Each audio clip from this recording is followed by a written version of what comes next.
Peggy 18.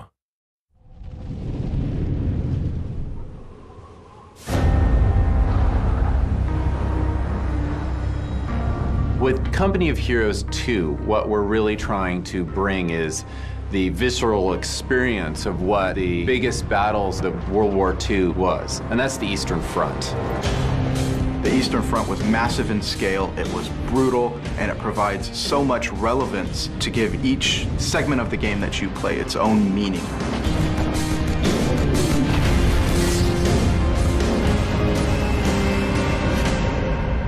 There's a lot of thought that goes into making sure our maps are not only realistic for the time period and the location, but also fun from a gaming perspective. What we're trying to do is create scenarios that allow for players to really utilize the terrain and building assets so that you can use those against another online player. Let's say you take a victory point or you move to an area, there will be things that change. Like the enemy might get reinforcements and make a big push. You might get certain reinforcements by losing a point. You can have this battle back and forth, and you can really kind of make your own strategy to like what points you're gonna hit. Are you gonna like go for the deep VP so you can do some territory control, or are you just gonna play a little bit slower of a game? I think the real depth in multiplayer is the commander types. Each one has a different set of abilities that can be used, and each of those sets of abilities has strengths and weaknesses depending on where you're playing or what you're matched up against. So you can really tailor your play style based on what type of play you like. When I first started playing multiplayer, when I started working here, I was just getting greased. The guys from our team, there's a lot of guys on our team that actually like gather for lunch and watch the guys play it. We actually had a demo map that we played on a while back that had this nice pond with a victory point in the middle of it, so everyone's fighting over that. They're coming across the river, hit the mines, boom, they go into the water, and they gotta re-tech. There's nothing worse than going across the river, you hit mines, your tank sinks, and you lose it in one fell swoop. If a tank hits the field and you don't have something to counter that, the game isn't over. And in a lot of other games, if you don't have that hard counter available, you're done, you might as well quit and start over. With us, we want to make sure there's a bit of give with that comeback mechanic to allow people the chance to come back and continue fighting. Asymmetric multiplayer and asymmetric development is kind of a key to the franchise. We want to present multiplayer armies that can span, from 1941 to 1945, and so you see the emergence of, big Soviet heavy tanks. You see the emergence and domination of the battlefield of T-34s.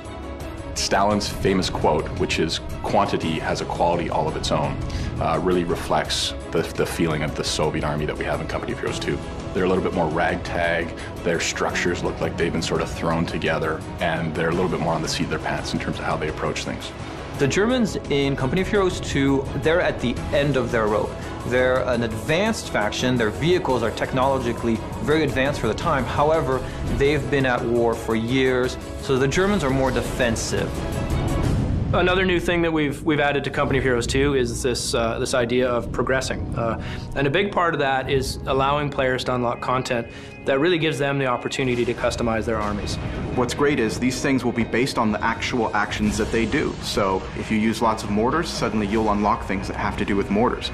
If you like to play with half tracks and move guys around the battlefield, you'll unlock progression elements that deal with that. And they really get to make those choices as to what things they want to take into their next match or their next skirmish. We're also adding what we call intel bulletins, and these were actually leaflets and pamphlets delivered to frontline soldiers that told them how to fight enemy vehicles.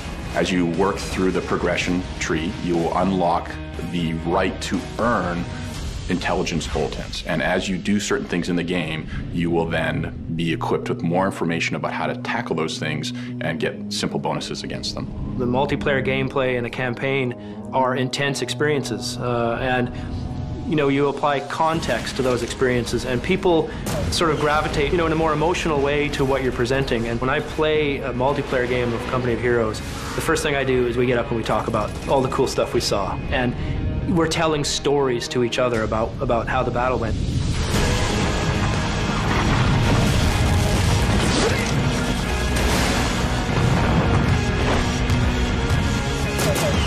We're all really passionate about the subject matter and really passionate about the work that we put into the game, so I think it's really going to show when people play it.